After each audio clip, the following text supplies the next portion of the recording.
자, 마포 에피트 어바닉입니다. 최근 부동산 시장을 뜨겁게 달구고 있는 이 마용성이죠. 마포, 용산, 성동구. 그 중에서도 이 주택가격 상승률이 강남 3구 턱밑까지 쫓아간 이 마포구, 지난 2023년도 대비 2024년 7월 기준으로 했을 때에 무려 3.1%의 상승률을 보이고 있습니다. 자, 성동, 송파, 서초, 그 다음 4위로 올라섰고요. 자, 이렇게 마포가 치고 올라가는 이 궁극적인 이유에 대해서 제가 보는 관점은 크게 두 가지인데, 첫 번째는 시장 환경입니다. 최근 마포의 경우는 이 입주 물량과 공급 물량이 모두 최저치로 크로스되는 이 상황이 도래를 했죠. 먼저 마포구의 입주 물량을 보시면 2023년까지는 평균적으로 약 1000세대 이상 입주 물량을 유지를 하고 있다가 이제 올해부터 3년간은 입주 물량 자체가 아예 없죠. 거기다가 설상가상으로 분양 물건지의 경우도 2019년부터 2024년까지 고작 666개 세대에 불과합니다. 자, 그리고 현재로서는 내년도 분양계 호수가 없기 때문에 이런 상황이 얼마간은 이어질 것으로 보이고요. 자, 따라서 현재 추세로는 확실히 공급이 수요를 따라가지 못하고 있는 상황이다. 자, 거기다가 최근 서울의 아파트 투자 수요가 급등하는 상황이 맞물린 가운데 이게 절묘히 맞아 떨어졌죠. 그리고 두 번째로, 이 부분은 저희 채널에서 주로 강조를 하는 부분인데, 이 도시 내에서의 기본적인 입지 체력입니다. 자, 아무리 시장 여건과 상황이 좋다고 하더라도 기본적인 입지적인 체력이 좋지 않은 곳은 절대로 시장이 뜨거운 반응을 보이지 않습니다. 그 일례로 같은 서울인데도 불구하고 최근 6개월간의 아파트 가격 상승률을 보시면 어떤 지역은 마포구 상승률의 절반도 채 안 되는 지역도 있고요. 심지어 오히려 마이너스인 지역도 있습니다. 자, 물론 서울시의 인프라 여건의 개선이 이 지역별로 시간차는 조금씩 있지만 전반적으로 점점 좋아지고 있고, 재개발 재건축 지역도 이 속도차가 지역별로 다르긴 하지만 기본적으로는 태생적으로 가지고 있는 도시 내에서의 입지적 가치는 절대로 뒤집을 수가 없습니다. 자, 예를 들면 저희 채널에서 늘 강조를 드리는 절대 이길 수 없는 도시가치 결정 요소들, 도시 중심지 그리고 거점지 접근성이라든지 도시 철도 접근성과 집적도, 기타 학군과 수변 조망성, 이런 태생적으로 바꿀 수 없는 요소들이 앞서 언급한 현재 수요와 공급 그리고 정책적인 분위기가 버무려진 이 복합적인 시장 상황과 결합되게 됐을 때에 준비된 입지의 지역은 상당한 폭발력을 낼 수가 있는 거죠. 자, 그래서 오늘 소개해드릴 이 마포구, 특히 아현 뉴타운 지역에 위치를 하고 있는 이 마포 에피트 어바닉의 경우는 현재 시장 상황상으로는 분명 서울시 내에서 유리한 위치를 점하고 있는 건 분명한데, 자, 그럼 어느 정도의 입지적인 가치를 가지고 있는지 한번 객관적으로 살펴보고 잠재력이 어느 정도 될지 한번 살펴보도록 하겠습니다. 자, 먼저 전체적인 단지 개요부터 살펴보도록 할게요. 총 세대수는 407세대, 아파트가 198, 오피스텔이 209, 아파트와 오피스텔이 복합되어 있는 건물이고요. 아파트는 46 타입, 그러니까 공급 면적 20평, 전용 14평 타입이 가장 많고요. 전체 198세대 중에 130세대를 차지합니다. 자, 그리고 4243 타입, 공급 면적 18평, 전용 13평 타입이 64세대, 그리고 34 타입, 공급 15평, 전용 10평 타입이 4개 세대로 되어 있습니다. 자, 이번에 오피스텔 같은 경우는 2개 타입인데요. 먼저 5구 타입, 계약 면적 35평, 전용 18평이고요. 42 타입이 계약 면적 25평, 전용 13평 수준입니다. 5구 타입이 171세대, 42 타입이 38세대로 5구 타입이 주력평형인 것을 볼 수가 있고요. 전체적으로 보면 이 아파트도 주력평형은 전용 14평이 가장 많고, 오피스텔도 최대가 전용 18평,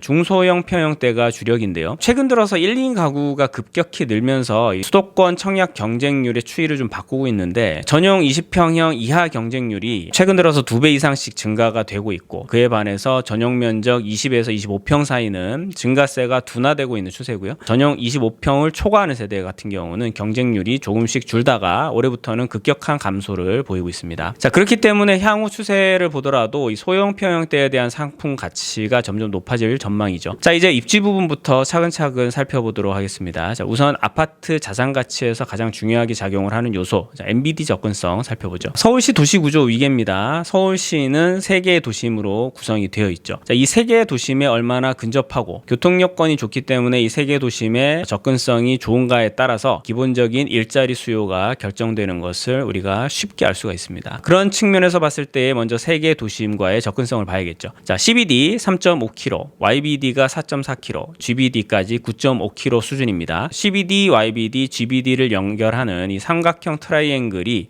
사실상 이 트라이앵글의 무게중심 안에 들어가면 갈수록 3개 도심까지 접근성이 우수해지기 때문에 어디를 가든 직장 수요도가 높은 지리적인 유리함을 가지고 있습니다. 그런 측면에서 봤을 때 현재 저희가 보고자 하는 사이트의 위치는 이 삼각형 트라이앵글 안에 거의 근접해 있는 이제 그런 상황이죠. 그런 특징 가운데에 이 CBD 그리고 YBD까지의 접근성이 상당히 우수하기 때문에 GBD까지의 거리가 어느 정도 된다고 하더라도 CBD와 YBD의 거리가 가까운 부분에 대한 그레이딩을 해서 점수값으로 매기게 됐을 때는 상당히 우수한 결과가 나오는데요. 지금 보시면 도시 규모에 따른 CBD, 그러니까 도심까지의 접근성들을 종합적으로 다 테이블링화해서 점수화해서 합산값을 매겼을 때에 전국을 1등급에서 20등급으로 구분을 하게 되면 당 사이트의 경우에는 전체 2등급 안에 포함될 정도로 2등급까지 들어가는 게 지금 서울시에서도 보시면 그렇게 샘플링 값이 많지는 않습니다. 어쨌든 그만큼 중심 업무지구와의 접근성이 우수하다라는 것을 방증하고 있기 때문에 직장인의 수요도가 상당히 높게 작용한다. 두 번째, 조금 더 도시를 확대해서 들어가 보시면 서울시는 총 4개의 도시 위계의 거점을 가지고 있습니다. 제1거점을 앞에서 봤고요. 제2거점이 광역중심, 그리고 제3거점이 지역중심, 마지막 제4거점이 지구중심권이고요. 위계가 낮아질수록 중심지 역할로서의 영향 반경이 줄어들게 됩니다. 마포구만 살펴보시면 마포구에서는 사실 이 광역중심권에 걸쳐져 있는 부분이 있죠. 성산 이동 같은 경우가 그런 상황이고요. 저희 사이트 같은 경우는 이 광역중심지인 상암수색과의 거리가 멀기 때문에 사실상 영향권 안에 포함이 되어 있지 않고, 다만 세 번째 위계지인 이 신촌 지역중심, 마포공덕 지역중심 가운데에 이 마포공덕 지역중심에 직접적으로 붙어있는 이제 그런 입지적인 위치를 가지고 있고, 뿐만 아니라 네 번째 위계지인 이 아현 지구중심과도 어느 정도 관계를 가지고 있다. 자, 그래서 조금 더 확대를 해서 보시면 지금 마포공덕 지역중심까지의 직접 접점에 붙어 있고요. 그리고 네 번째 위계지인 아현 지구중심과의 거리도 300m밖에 떨어져 있지 않기 때문에 사실상 지역중심과 지구중심권의 영향을 모두 받는 그런 가운데 껴있는 유리한 위치 가운데 포함이 되어 있다. 다른 구에 비해서 이 마포구 같은 경우는 지역중심이 2개나 걸쳐 있는 중심지 농도 자체가 상당히 높은 지역이다. 이렇게 볼 수가 있는데, 그 가운데서도 이 특별히 마포공덕 지역중심과 가까이 붙어 있다라는 것은 상당한 메리트라고 볼 수가 있겠습니다. 그리고 교통 여건을 빼놓을 수가 없는데 가장 큰 영향을 끼치는 요소가 바로 이 지하철 도보 접근성이죠. 지하철로 실어 나를 수 있는 사람의 양과 버스가 실어 나를 수 있는 사람의 양이 전혀 다르기 때문에 당연히 지하철과의 접근성 자체가 월등히 큰 영향을 끼칩니다. 자, 사이트에서부터 거리를 측정을 직접 해보시면 지하철 5호선이 210m, 그 다음에 지하철 2호선이 720m, 그 다음에 6호선과 공항철도와 경의중앙선이 730m로 동일한 거리 가운데 있습니다. 거리별로 점수 테이블링을 해서 점수를 매기고요. 합산값을 내보고, 그 다음에 거기에 가점 요소가 있죠. 일반 지하철보다 이 2호선은 이 배차 간격이 훨씬 더 좁기 때문에 2호선 순환선에 대한 가점, 일반 철도와 조금 다른 이 공항철도 같은 경우도 수송량 자체가 다르고요. 열차가 도달되는 거리 자체가 굉장히 장거리, 사실상 이 광역철도라고 볼 수가 있는데 광역철도의 수송량과 이런 부분들을 고려했을 때 조금 더 가점을 부과를 하죠. 그런 부분들을 종합적으로 감안했을 때 전국의 지하철과 관련된 이 성능값을 1등급에서 20등급까지 구분해서 스프레딩을 하게 되면 2등급, 그러니까 두 번째로 높은 등급에 속하는 성능값을 보인다는 것을 우리가 알 수가 있습니다. 이 프로젝트에 대해서 간단히 요약하자면 다음과 같습니다. 자, 먼저 첫 번째는 시장 상황인데요. 향후 몇 년간 이 마포구 내에서 특히 이제 이 지역과 관련해서는 이 공급량이 수요를 따라가지 못하는 지역적인 상황이 있고, 두 번째로는 기본적으로 이 필지 위치 자체가 가지고 있는 입지상의 강점들이 있죠. 서울시 내의 CBD까지 접근성, 그리고 지역 거점지에 포함이 되어 있다. 2개 거점지 사이에 걸쳐 있다라는 부분. 그리고 세 번째가 향후 인구구조 변화상으로 봤을 때의 소규모 가구를 위한 이런 소형 평형대 위주로 상품이 배치되어 있다. 자, 이런 부분들이 사실은 최근에 이 마포구 내에서의 상당히 높아져 있는 평당 거래 가격, 자, 이런 부분들에 대한 진입장벽을 어느 정도 낮춰준, 만약에 평형대가 대형 평형이나 84 정도 평형대로 구성이 되었다라고 하면 진입장벽이 상당히 높은 부분이 있을 텐데 그런 부분들이 소형 평형으로 인해서 좀 낮아진 부분이 있다. 장점이라고 볼 수 있고요. 자, 이렇게 이 마포 에피트 어바닉에 대한 이 특장점을